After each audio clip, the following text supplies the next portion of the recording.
Sir Cecil Beaton is remembered mostly today for his interior and costume design of the Audrey Hepburn hit My Fair Lady. Beaton was a photographer and painter and also a member of the Bright Young Things, as described by Evelyn Waugh, whom you can learn about on this channel. Beaton kept detailed diaries, and this video will focus on his diaries from the 1960s, where he describes meeting the Rolling Stones. Marrakesh, March 1967. This is my paradise. If I were asked to live in Paris in great luxury in a big house, I would never dream of exchanging it for this. It is a house of no importance or personality, but it has a thick white walls, and 72 olive trees grow around it. She, Ira Boleyn, the daughter of a Russian Tsarist admiral and niece of Stravinsky, and her brother own the farm. They sell tomatoes and carrots. They have 2 native boys to help, and the wife of one of them comes to work in the house. Otherwise, nothing. Ira is poor now that her job with Barbara Hutton, where she was a housekeeper companion of Hutton's house in Tangiers, is over, and B has not given her the promised pension. She cannot take away the house, as it is bought in Ira's name, but Ira won't hear a word against Barbara or anyone else for that matter. To begin with, I thought her in a bad way. Her hands tremble. She was one of the leading costume designers in Paris in the 1930s and worked for the Diaghilev ballets as a designer. She cannot remember a name. She seems to have little enthusiasm, apart from her countless dogs, her turtles, which inhabit an almost empty swimming pool. They love the dirt of it, she said. But by degrees I realized without ambitions of any sort, without actually being in want, she is quite happy. In fact, with this little property to look after, she does not need friends. She does not seem to need books, certainly not natural possessions. She is perhaps one of the few happy people I know. She talked of her first job at Chanel, as a refugee from Russia. The vendeuses and the mannequins were all prostitutes. Ira was shocked at their language and before had never heard the word merde. They would arrive back from lunch dead drunk and lie on their dresses until Coco Chanel would rush at them and kick them down the mirrored stairs. Chanel never had heart, wanted to marry Capel, was a bluey by Dmitri, the Grand Duke Dmitri of Russia, and made Russian dresses under his influence. At one party, 10 out of 12 women wore her black Chantilly lace dress. Her colors, never bright, were beige, navy blue and white, and rose. It was a temptation for me to get off the plane at Tangiers and join Robert Fraser, who was to spend a weekend with a group that would include Mick Jagger. I thought at last an opportunity to photograph one of the most elusive people, whom I admire and am fascinated by, not determined whether he is beautiful or hideous. But my exodus from the photographic excitements at home was dictated by my run-down state of health, so I went to Marrakesh, where I knew nobody except Ira Boleyn, and for 4 days was quite by myself.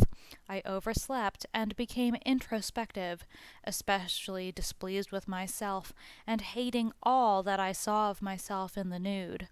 On Tuesday evening I came down to dinner very late, and to my surprise, sitting in the hall, discovered Mick Jagger and a sleepy-looking band of gypsies. "Where is my friend, the art dealer?" I asked. Robert F., wearing a huge black felt hat and bright emerald brocade coat, was coughing by the swimming pool. He swallowed something the wrong way.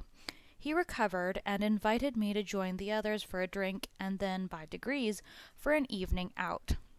It was a strange group. 3 Stones, Brian Jones and his girlfriend, beatnik dressed Anita Pallenberg, dirty white face, dirty blackened eyes, dirty canary yellow wisps of hair, barbaric jewelry, The drummer Keith of the Stones, an 18th century suit, black velvet coat, and the tightest pants, and a group of hangers on, chauffeurs, an American man with Renaissance type hair, a Moroccan expert, also American, from Tangiers. I was intent not to give the impression I was only interested in Mick, but it happened we sat next to one another as he drank a vodka Collins, and smoked with pointed fingers held high. His skin is chicken breast white and of a fine quality. He has enormous inborn elegance. He talked of native music, how the American had played him records of a Turk from near here, which music included the use of pipes that were the same as those heard in Hungary, and also the same used in Scotland.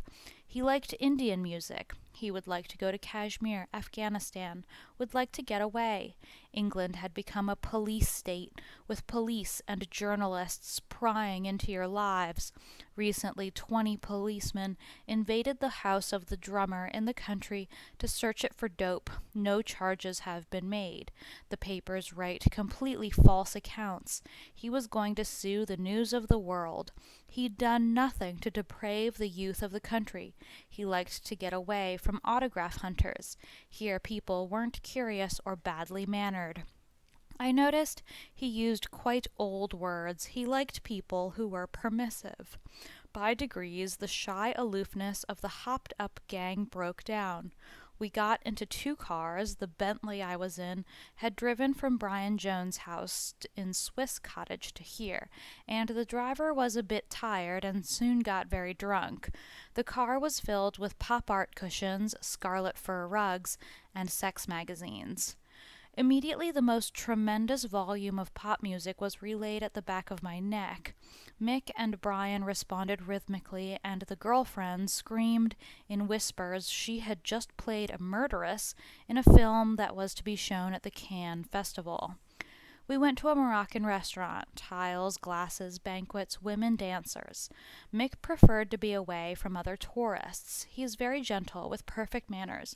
He commented on the unusual style of decoration, gave little opportunity for understanding to the artist. He indicated I should follow his example and eat the chicken in my fingers. It was so tender and good. He has much appreciation, and his small albino fringed eyes notice everything. How different and more real this place is to Tangiers, the women more rustic, heavy, lumpy, but their music very Spanish, and their dancing too. He has an analytical slant and compares what he is now seeing with earlier impressions and with other countries.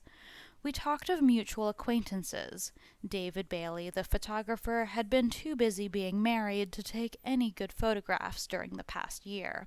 His film was not erotic. He wished it had been. It was merely black and white, and obviously avant-garde. He liked the new ballet Paradise Lost, but was bored by Stravinsky's Les Noches. Tchaikovsky he called the composer, but he showed he hates U.S. chorales as much as I do, and is limited in his field of music to that which he has studied since he was 11 years old, and which he is never tired of absorbing. What marvelous authority she has, listening to a colored singer. She follows through. He sent his arms flying about him. I was fascinated with the thin, concave lines of his body, legs, arms. Mouth almost too large, but he is beautiful and ugly, feminine and masculine, a sport, a rare phenomenon. I was not disappointed, and as the evening wore on, found him easier to talk with. He was sorry we'd not been able to converse when we met at that fancy dress party, Christie's. How could he remember? He asked, "Have you ever taken LSD?" Oh, I should. It would mean so much to me. I'd never forget the colors. For a painter, it was a great experience. Instead of one's brain working on 4 cylinders, it would be 4,000. You saw everything glow. The colors of his red velvet trousers, the black shiny satin, the maroon scarf. You saw yourself, beautiful and ugly, and saw other people, as if for the first time. Oh, you should take it in the country, surrounded by all the green, all those flowers. You'd have no bad effects. It's only people who hate themselves who suffer. He had great assurance about himself, and I have too. No, believe me, if you enjoyed the bong in India, this is 1,000 times better, so much stronger. He'd let me have a pill. Good stuff. Oh no, they can't stamp it out. It's like the atom bomb. Once it's been discovered, it can never be forgotten, and it's too easy to make LSD. He didn't take it often, but when he was in a congenial setting and with people he liked. Otherwise, it didn't work so pleasantly. Maybe he took it about once a month. We walked through the decorated midnight souks. He admired the Giacometti-like drawings, loved the old town, was sad at the sleeping bundles of humanity. Brian Jones said he had not seen such poverty since Singapore. Mick was full of appreciation for the good things we saw, the archways, the mysterious alleyways. Again we bundled in the cars. Again the gramophone records turned on at volume. By now the Moroccan chauffeur in front was quite drunk and driving on the wrong side of the road. When we shouted in warning, Brian said, "There's no traffic." I was quite alarmed as to whether we would get home safely. We all trooped up to our bedrooms on this floor. Gramophone records turned on, but by now it was 3 o'clock and my bedtime. They seem to have no magnetic call from their beds. They are happy to hang about. Where do we go now? To a nightclub. It's closed. Well, let's go somewhere and have a drink. Never a yawn, and the group had been up since 5 o'clock this morning, for they motored throughout the day through the desert from Tangiers with the record players blaring. It is a very different way of living from mine, particularly from that of the last 4 days. It did me good to be jerked out of myself. Mick listened to pop records for a couple of hours, and then was so tired he went to sleep without taking off his clothes. Only at 8, when he woke, did he undress and get into bed and sleep for another couple hours. At 11 o'clock he appeared at the swimming pool. I could not believe this was the same person walking towards us, and yet I knew it was an aspect of him. The sun, very strong, was reflected from the white ground, and made his face a white, podgy, shapeless mess. Eyes very small, nose very pink and spreading, hair sandy dark. He wore Chanel Bois de Rose. His figure, his hands and arms were incredibly feminine. He looked like a self-conscious suburban young lady. All morning he looked awful. The reflected light is very bad for him, and he isn't good at the beginning of a day. The others were willing only to talk in spasms. No one could make up their minds what to do or when. A lot of good humor. I took Mick through the trees to an open space to photograph him in the midday sun, thus giving his face the shadows it needs. He was a Tarzan of the Piero di Cosimo, lips of a fantastic roundness, body white and almost hairless. He is sexy, yet completely sexless. He could nearly be a eunuch. As a model, he is a natural. Ira Boleyn came to lunch. Mick left the others to join us. In a sweet, natural, subtle way, he showed we were friends. Ira was charmed, gave him compliments, said how imaginatively he and his friends were dressed. He reminded her of Nijinsky, upon whose lap she sat as a child. Mick talked of the struggles to success. It seemed slow, these 4 years, and now it had come. He didn't want anything more than a good car. He didn't want possessions. He would like a house somewhere with 30 acres. He wanted to work less. They'd worked so hard. He'd arranged for his money to be paid over the next 30 years. He didn't want vast sums, but he recently had fantastic offers to make films. One was intriguing. He'd be a Mexican, with dark skin and curly hair, but he wouldn't appear as a pop singer. The group lying around the swimming pool, eating a lot. Then we went sightseeing in the town, to the market square and the souks, and to see the new young Getty house. Very sensible, beautiful 1830 Moroccan house with just the right garden, owned by Sir Paul Getty. While watching the native dancers, Mick was convulsed by the rhythm, every fiber of his body responding to the intricacies. Likewise Brian, who, with microphone, was recording the music. Then, in a quiet moment, he blared it forth. Each of these stones is utterly dedicated to the music they love. They are never tired of learning, listening, enjoying. They are furious at the phrase background music. Unfortunately, they seem to have got into bad hash habits. Brian at one point dozed off. "Are you asleep?" "I just tripped off." Before dinner, a long spell in Robert Fraser's room where cookies were eaten and pipes were smoked. This meant they did not arrive in the restaurant by 10 o'clock. The chef left. Awful row. Embarrassing scenes. Mick came down at 10:15 p.m. to be told there was nothing but cold food. The sideboard looked very appetizing to me, but he was furious. He couldn't stomach that stuff. It turned him off. He told the maitre d' he was very silly. He was quite angry, and the chef of the hotel too. I must say a scruffier-looking gang could never be imagined. The photographer, Michael Cooper, Keith, with green velvet blouse open to his navel, in a red coat with tarnished silver fringes round the sleeve, absolutely gone. Robert, wild and unshaven.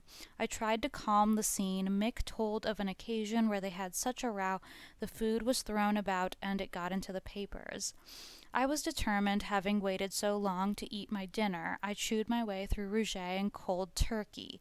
The others, meanwhile, having found a sort of restaurant that would be open until 2 o'clock, were content to sit without any idea of hunger or impatience.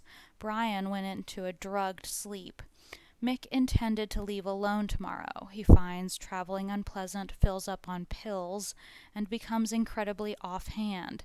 He said he'd like to see me in London, and was pleased we'd be able to meet each other here. There are moments when little is said, but much is sensed. I feel he is his real self. I watched him walk through the series of glass front doors of the hotel and look back for the driver, his hand on one side, the picture of grace, and something very touching, tender, and appealing about him. I wonder what the future can bring to someone so incredibly successful at such an early stage. Will the hash wreck his life, or will it go up in the smoke of the atom bomb with the rest of us? They never seem important, never in a hurry. The breads can wait, their meals too. They do not mind if the drink ordered arrives or not. The hash settles everything. Their wardrobe is extensive. Mick showed me the rows of brightly shining brocade coats. Everything is shoddy, poorly made. The seams burst. Keith himself had sewn his trousers, lavender, dull rose with a band of badly stitched leather, dividing the two colors. Brian at the pool appears in white pants with a huge black square applied onto the back. It is very smart in spite of the fact the seams are giving way, but with such marvelously flat, tight, compact figures as they have, with no buttocks or stomach, almost everything looks well with them. Not one book in their rooms, a lot of crumbs from the hash cookies or the keef pipes. The most obvious defect of drug taking is to make the addict oblivious to the diet and general slothfulness he conveys. The photographer, Michael Cooper, is really dirty, with his shirt open and trousers to below the navel. Unshaven, he spends a lot of time scratching his long hair. No group makes more of a mess at the table. The aftermath of their breakfast with eggs, jam, honey everywhere is exceptional. They give a new meaning to the word untidy. We must reconsider our ideas on drugs. It seems these boys live off them. Yet, so far, they seem extremely healthy and strong. We will see. And as we know, Brian Jones did not survive. The party minus Mick loses all its glamour. Brian Jones seems in a more communicative condition and smiled a lot. His voice is quite affected, unlike the rawness of the others, and he makes attempts at politeness. He even apologized for falling asleep at table last night. It was very bad-mannered, he drawled with a bit of a lisp. I asked them about their work. They'd started off playing blues, by degrees developed their present style, altering their instruments, and now they spend much more time than before experimenting, playing back tapes, and now the sitar holds a more prominent role. They continue the tapes, more alterations, play back another tape. Elvis Presley was very important in the history of modern music, and Ray Charles. Ray, who still went on doing what he believed in, and it was good, unlike the Tuxedo Las Vegas gang in their tweeds, Sinatra and Crosby. Keith and Mick generally write their own words and music. They thought the best of pop came from the U.S., At about 3 o'clock, they were joined by the others who had been house hunting. I'd like to buy a house. I'd like to have a good car. Put a call through to London, will you? And again there was another row with the waiters. The chauffeur, Tom, returned from Casablanca and was furious to be told there was no more hot food, the kitchen empty. Likewise, the photographer, where had he been to be so late? Just waiting. He of all people to complain. Little the wonder that the elderly waiter became furious. You're a lot of pigs. You should go to the market square, the Medina, and eat your food there. That's where you belong. I am not going to serve any of you again.